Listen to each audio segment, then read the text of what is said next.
ಓಂ ಶಾಂತಿ. ದಿನಾಂಕ ಆಗಿದೆ 6/1/2026. ಬ್ರಹ್ಮ ತಂದೆಯು ಶಿವ ತಂದೆಯ ರಥವಾಗಿದ್ದಾರೆ. ಇಬ್ಬರ ಪಾತ್ರವು ಒಟ್ಟಿಗೆ ನಡೆಯುತ್ತದೆ. ಇದರಲ್ಲಿ ಸ್ವಲ್ಪವೂ ಸಂಶಯ ಬರಬಾರದು.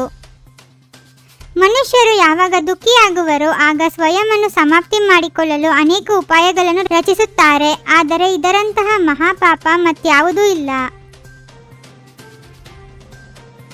ಈಗ ನೀವು ಮಕ್ಕಳಿಗೆ ತಿಳಿದಿದೆ, ನಾವು ತಂದೆಯ ಬಳಿ ಇಲ್ಲಿ ಕುಳಿತಿದ್ದೇವೆ. ಶಿವ ತಂದೆಯು ಮೇಲಿದ್ದಾರೆ ಎಂದಲ್ಲ, ಅವರ ಪ್ರತಿಮೆಯನ್ನು ಇಲ್ಲಿ ಪೂಜಿಸಲಾಗುತ್ತದೆ. ಇವು ಬಹಳ ತಿಳಿದುಕೊಳ್ಳುವ ಮಾತುಗಳಾಗಿವೆ. ನಾವು ಬ್ರಹ್ಮನನ್ನು ಒಪ್ಪುವುದಿಲ್ಲವೆಂದು ಕೆಲವರು ಹೇಳುತ್ತಾರೆ. ಆದರೆ ಶಿವ ತಂದೆಯು ಬ್ರಹ್ಮರವರ ತನುವಿನ ಮೂಲಕವೇ ಹೇಳುತ್ತಾರೆ, ನನ್ನನ್ನು ನೆನಪು ಮಾಡಿ ಎಂದು. ಇದು ತಿಳುವಳಿಕೆಯ ಮಾತಲ್ಲವೇ? ರಾಮ ರಾಮ ಎಂದು ಹೇಳಿದರೆ ಸಾಗರವನ್ನು ಪಾರಾಗಿ ಬಿಡುತ್ತೀರಿ ಎಂದು ಪಂಡಿತನು ಹೇಳಿದನು. ಈ ಸಮಯದಲ್ಲಿ ನೀವು ತಂದೆಯ ನೆನಪಿನಿಂದ ವಿಷಯ ಸಾಗರದಿಂದ ಕ್ಷೀರ ಸಾಗರದೆಡೆಗೆ ಹೋಗುತ್ತೀರಲ್ಲವೇ? ತಂದೆಯು ತಿಳಿಸುತ್ತಾರೆ, ಇನ್ನೂ ಕರ್ಮಾತೀತ ಸ್ಥಿತಿ ಆಗಿಲ್ಲ. ಒಂದು ಕಡೆ ಯುದ್ಧವಾಗುವುದು, ಇನ್ನೊಂದು ಕಡೆ ಕರ್ಮಾತೀತ ಸ್ಥಿತಿ ಆಗುವುದು. ಪೂರ್ಣ ಸಂಬಂಧವಿದೆ. ಯುದ್ಧವು ಮುಕ್ತಾಯವಾಗಿ ಬಿಟ್ಟರೆ ನೀವು ಇಲ್ಲಿಂದ ವರ್ಗಾವಣೆಯಾಗುತ್ತೀರಿ. ಮೊದಲು ರುದ್ರಮಾಲೆಯಾಗುತ್ತದೆ. ಈ ಮಾತುಗಳನ್ನು ಮತ್ತಾರೂ ತಿಳಿದುಕೊಂಡಿಲ್ಲ. ನಿಮಗೆ ತಿಳಿದಿದೆ, ವಿನಾಶವು ಸಮ್ಮುಖದಲ್ಲಿ ನಿಂತಿದೆ. ಯಾವಾಗ ನಿಮ್ಮದು ವೃದ್ಧಿಯಾಗುವುದೋ ಆಗ ನಿಮ್ಮ ಯೋಗ ಬಲದಿಂದ ಅನೇಕರು ಆಕರ್ಷಿತರಾಗಿ ಬರುತ್ತಾರೆ.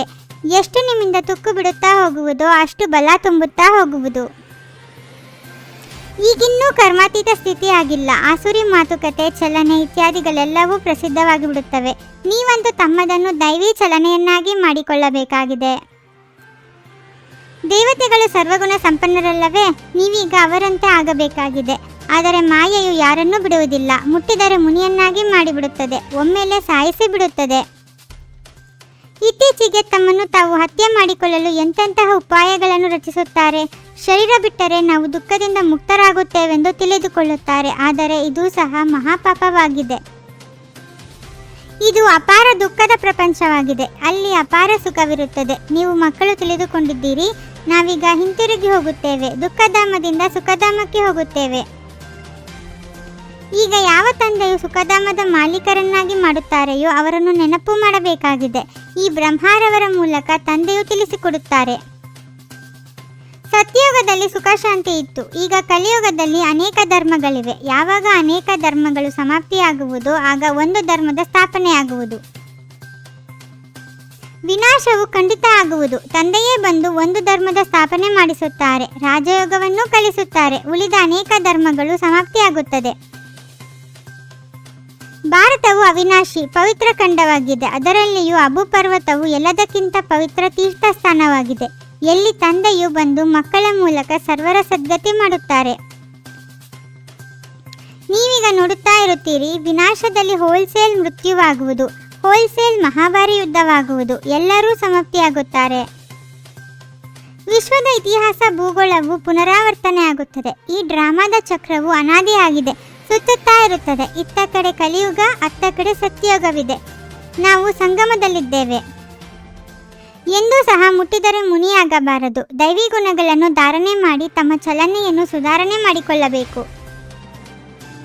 ತಂದೆಯ ಪ್ರೀತಿಯನ್ನು ಪಡೆಯಲು ಸೇವೆ ಮಾಡಬೇಕು. ಆದರೆ ಏನನ್ನು ಅನ್ಯರಿಗೆ ತಿಳಿಸುತ್ತೀರೋ ಅದನ್ನು ಸ್ವಯಂ ಧಾರಣೆ ಮಾಡಿಕೊಳ್ಳಬೇಕಾಗಿದೆ. ಸಾಕಾರ ರೂಪದಲ್ಲಿ ಬಾಗ್ದಾದರವರ ಸಮ್ಮುಖದ ಅನುಭವ ಮಾಡುವಂತಹ ಕಂಬೈನ್ಡ್ ರೂಪಧಾರಿ ಭವ. ಒಬ್ಬ ತಂದೆಯ ಹೊರತು ಮತ್ತಾರೂ ಇಲ್ಲ ಎಂಬ ಪಾಠವು ಪರಿಪಕ್ವವಾಗಿರಲಿ. ಆನಂತರ ಹೇಗೆ ನೆರಳು ಸುತ್ತಾಡುತ್ತಾ ಇರುತ್ತದೆಯೋ ಹಾಗೆಯೇ ಬಾಗ್ದಾದರವರ ಕಣ್ಣುಗಳಿಂದ ದೂರವಾಗಲು ಸಾಧ್ಯವಿಲ್ಲ. ಮಾಯಾಜೀತ್, ಪ್ರಕೃತಿ ಜೀತರಾಗುವ ಶ್ರೇಷ್ಠ ಆತ್ಮರೇ ಸ್ವಕಲ್ಯಾಣಿ ಅಥವಾ ವಿಶ್ವ ಕಲ್ಯಾಣಿ ಆಗಿದ್ದಾರೆ. ಓಂ ಶಾಂತಿ. 21 ಜನ್ಮಗಳಿಗೆ 21 ಪರಮಾತ್ಮನ ಮಹಾವಾಕ್ಯಗಳನ್ನು ಆಲಿಸಿ ಹಾಗೂ ನಿಮ್ಮದೇ ಆದ ಈ ಚಾನೆಲ್ಗೆ ಲೈಕ್ ಮಾಡುವುದನ್ನು ಮರೆಯದಿರಿ.